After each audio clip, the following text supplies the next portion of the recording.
marut wa habala jan sepsni habajing sepsi baro lawai ondan ba abya ngaban peti kaleti nganam jam wajodan marwehi nganam jam wajodan tang marwehi Jisu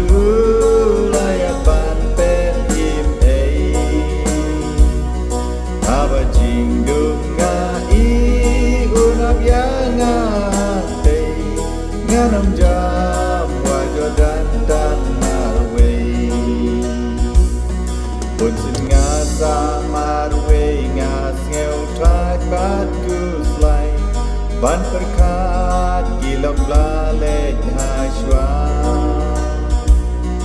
dan kawe ka jing perkat ban ai jing sngewa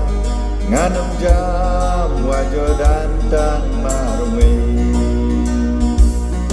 nganam jam wajodan tang marwehi Jisu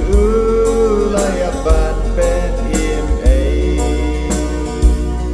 haba jing dunga I unap yanga nganam jam wajodan tang marwehi Pun sin jing ngeu si gisho men sim jonga Krishnam pen im unsu marianga